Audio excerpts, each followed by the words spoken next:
Then Urchin explains he saved the king's life years ago, and as a reward, he asked for the law of surprise, which gives you what a person has but doesn't know yet. Later that day the king discovered Calanthe was pregnant with Pavetta. The king may be dead now, but Calanthe reveals she knew about this. That's why she tried to hire Geralt in advance. Urchin had never intended to claim Pavetta, but one day he bumped into her by accident and they fell in love. Pavetta says she wants to marry Urchin, and Iced, Mousesack, and Geralt tell Calanthe that a promise must be honored. Cornered, Calanthe approaches Urchin with fake acceptance and takes out a dagger to kill him.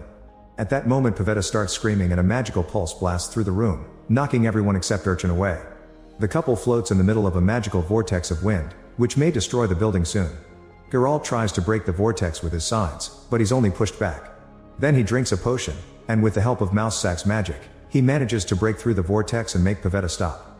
After a few seconds of darkness, everyone confirms they're fine, and Calanthe has no choice but to accept Urchin as Pavetta's husband. Iced also asks Calanthe to marry her, so they have a double wedding. The couples have a lovely ceremony, and when Urchin and Pavetta kiss, Urchin becomes human because true love breaks his curse. When Geralt tries to leave, Urchin insists on rewarding him, so Geralt asks for the law of surprise to brush him off. Suddenly Pavetta throws up, revealing that she's pregnant, which means Geralt has a claim on her child. However, Geralt doesn't care and leaves, ignoring Mousesack's warnings against ignoring destiny. In the past, years after the initiation, Yennefer is escorting Queen Callis and her 7th daughter across the countryside. Suddenly their carriage stops and they hear screaming before several swords begin poking through the carriage. Yennefer looks out and sees all the guards being slaughtered by a mage assassin controlling a creepy monster. The creature comes after them, so Yennefer opens a portal so she can run with Callis and the last standing guard. The group appears in a desert and Yennefer realizes the mage was sent by the king to kill Callis because she was unable to have a male heir. The assassin appears behind them and the monster immediately kills the guard while Yennefer opens another portal for her and Callis to escape again. They appear in a town and Yennefer begins taking Callis' jewelry off because the king probably gave her something to be traced. The mage shows up again, so Yennefer uses her magic to freeze the monster in midair while opening a portal with her other hand. Once Callis runs through it, Yennefer follows her, only for the queen to call her useless. The mage appears again, and this time an angry Yennefer escapes alone. Callis is immediately killed by the mage, and when the creature is about to kill the baby too, Yennefer shows up and decapitates it. Then she throws a magical attack at the assassin to distract him while she grabs the baby and runs through a portal, only for the mage to throw a knife at them. Seconds later, Yennefer lands on a beach and realizes the baby is dead, so she buries her in the sand. Afterward, Yennefer begins living off the grid, traveling to random towns to make money with her powers. In the future, Cirilla continues to follow the voices and finds a bright light before finding herself surrounded by dryads. They also have Dara, but they're just healing his arrow wound. In private, Dara asks some questions that make Cirilla admit she's the princess of Cintra, which makes Dara angry because his family died during Calanthe's elf slaughter. That night, Cirilla has a nightmare about the Cintra massacre, people dying everywhere, and Care's crazy face trying to kill her. When she wakes up, a dryad takes her to see an ancient tree and makes her drink its sap. Cirilla takes a sip and appears in a desert, where the tree asks her what she is. In Cintra, the Nilfgaardians continue to burn everything down, capture Mousesack, and find Calanthe's body. A servant cuts a piece of her skin to eat it, and while he has a vision, Fringilla kills him. Then she reads his entrails and discovers Cirilla is in Broccolon, so she sends Care after her. Sometime later, Care enters the room of a man who keeps people's body parts in jars. This guy is a Doppler, meaning he can take the form of any person, and Care hires his services. He takes him to see Mousesack, who tries to run only for the Doppler to jump on him and copy his appearance before killing him. In the present, a few years after the Cintran feast, Jaskier finds Geralt fishing for a djinn so that he can wish for a cure for his insomnia. When he finally finds a bottle, Jaskier fights him for it, and the bottle accidentally breaks. Geralt wishes Jaskier would shut up and a cut appears on his arm as a strong wind begins blowing around them. Guessing it's the djinn, Jaskier makes 2 dumb wishes, only to suddenly be pushed by magic. Geralt uses his sign to send the djinn away, and when he turns around, he finds Jaskier puking blood with a tumor on his throat. On his horse, Geralt takes Jaskier to the nearest camp and asks for a healer.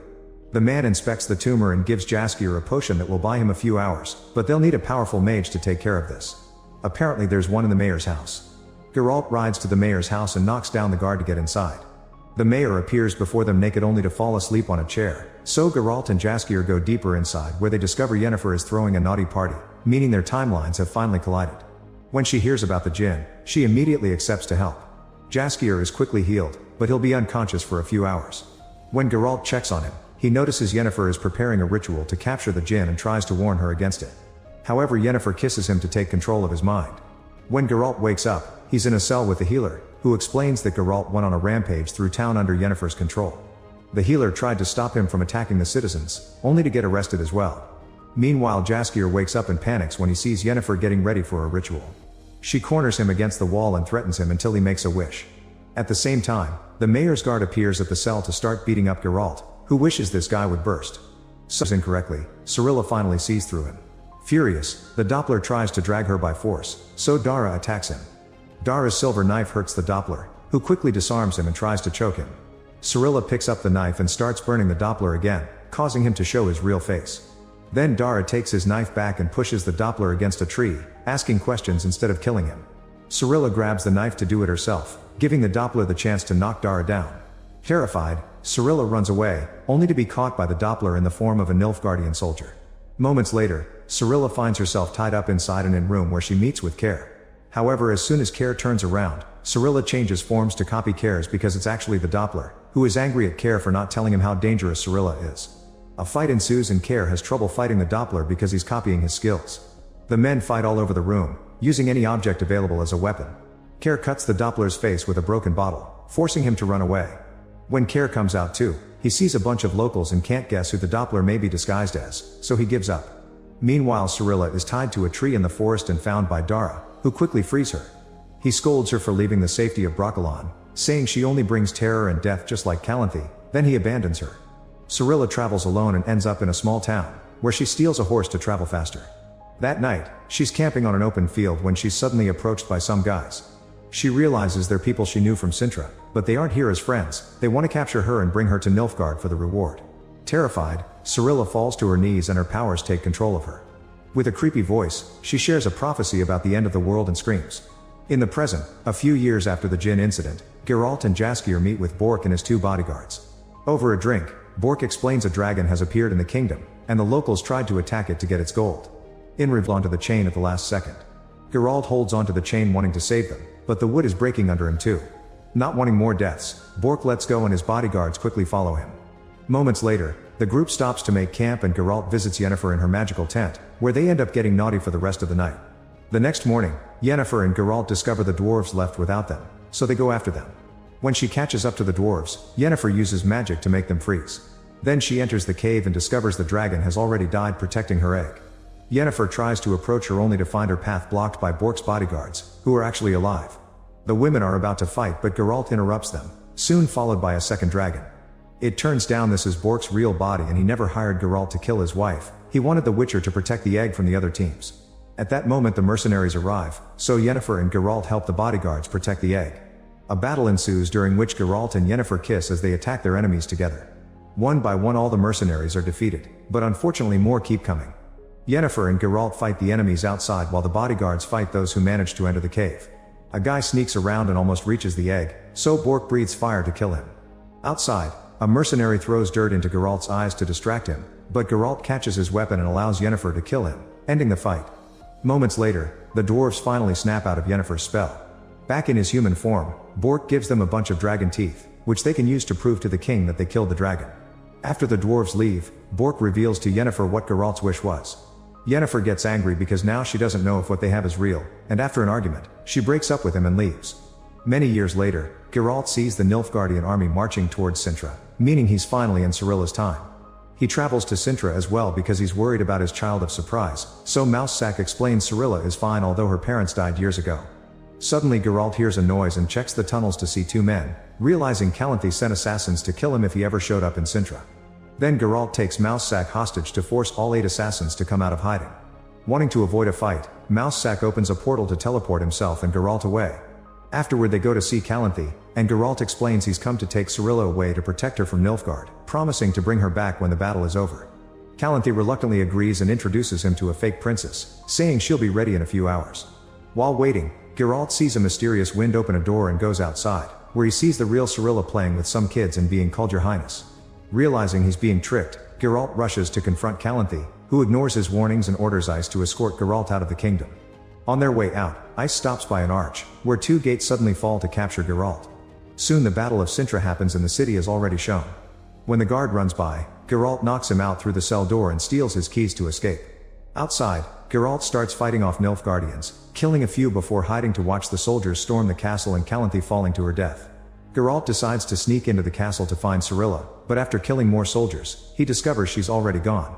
Meanwhile, Yennefer is approached by sorcerer Vilgefortz, who convinces her to return to Aretuza. All the sorcerers are having an emergency meeting to discuss Nilfgaard's attack on Sintra. An argument ensues over whether they should help or not, only to be interrupted by Fringilla, who is working for Nilfgaard and asks them to stay out of the way. Yennefer and Tissaia want to help Sintra, but the group votes and it's decided not to intervene. In secret, Vilgefortz gathers those who voted yes to fight anyway. The sorcerers leave on a boat to reach a keep on Sodden Hill, the location that Nilfgaard will try to push through to continue further north. There are lots of refugees here, so the sorcerers must protect them as well. Both groups start working together to prepare a bunch of traps and weapons, like enchanted bottles. Yennefer magically multiplies the feathers so they can make more arrows. A few hours later, everyone is asleep, but Yennefer wakes up just in time to see a fireball coming at them and deflects it with her power. While she alerts the other sorcerers, Fringilla orders another fireball to be thrown, and the mage dies in the process just like the first one because fire magic is forbidden. The fireball is deflected again, so Fringilla creates a box and gives it to another sorcerer. In the morning, the sorcerer walks through the forest while spreading a thick fog that the Nilfgaardian soldiers march through. While everyone gets ready in the keep, Triss goes outside and makes a bunch of mushrooms grow in the forest. When the soldiers step on them, a dangerous gas is released, killing them all. Another group of soldiers approaches from a different direction and a sorceress uses her magic to snap all their necks. A third group is coming, so Sabrina and her archers throw the enchanted bottles and hit them with arrows, causing a bunch of explosions to rain down on the Nilfgaardians. After the final group starts marching, Vilgefortz teleports to the Nilfgaardian camp and starts fighting the few soldiers left there, using his magic to control his sword. Care finds him and a duel starts, during which Care keeps disarming Vilgefortz and he keeps calling his sword back with magic. Eventually he runs out of energy, allowing Care to kick him down a hill. Next, Fringilla opens a portal that connects to the keep's entrance, and her archers shoot arrows through it to kill a bunch of people. The Nilfgaardian sorcerer uses the distraction to sneak inside and drop the box as he dies. Tissaia goes to confront Fringilla, who throws dimeritium powder at her to block her powers. Then Fringilla activates the box, which releases a bunch of parasites. Soon the Nilfgaardians surround the keep and kill any sorcerer outside. Triss rushes to the entrance and creates a barrier out of vines that gets the enemy stuck. A soldier manages to reach through the vines and burns Triss' chest, burning the vines too. Meanwhile, the worms take control of Sabrina and a few kids, who take some of the enchanted bottles. Sabrina surprises Yennefer and stabs her before the kids drop the bottles, causing a huge explosion that causes dozens of deaths. The tower also falls and Yennefer and Sabrina are thrown to the ground, where Sabrina passes out. Yennefer sees all the death and destruction that surrounds her and goes outside to start killing soldiers left and right. In the forest, Vilgefortz wakes up and finds a wounded mage from his side who killed a bunch of Nilfgaardians. The poor guy asks for help, but Vilgefortz kills him instead and ignores Yennefer when she tries to contact him telepathically. The Nilfgaardian soldiers keep coming, so Yennefer absorbs all the flames from the keep and releases them on the hill, setting the whole forest on fire but protecting Tissaia. The huge flames kill all the Nilfgaardians, winning the battle. In the meantime, Geralt leaves Sintra and eventually finds the destroyed refugee camp, where a guy is trying to give the dead Sintrans a proper burial. Suddenly the man is attacked by necrophages, monsters that haunt places with lots of dead bodies. Geralt quickly saves him and tells him to run before more necrophages come out to attack him, starting a vicious fight. Their numbers allow them to overpower Geralt and they even bite his leg, but Geralt pushes through and kills them one by one until there are no monsters left. Then Geralt collapses and wakes up later to discover the man came back for him on his wagon. Because of his wound, Geralt keeps having hallucinations of his childhood and his mother, but also of Bort telling him it isn't real. Geralt drinks some of his potion and throws the rest on his wound, only to start hallucinating again. He remembers how his mother abandoned him in the middle of the road for the Witchers to take. A few hours later, Geralt wakes up to a woman healing him. At first he hallucinates it's Renfri or Yennefer, only to then discover it's actually his mother. He calls her out for giving him to the Witchers, who painfully experimented on him to give him his powers, but his mother tells him to move on. In the meantime, Cirilla wakes up and discovers her magic killed her horse and all the men. A woman finds her and takes her home, promising she only wants to help. That night Cirilla dreams of Geralt calling out for Yennefer, and remembering he's her destiny,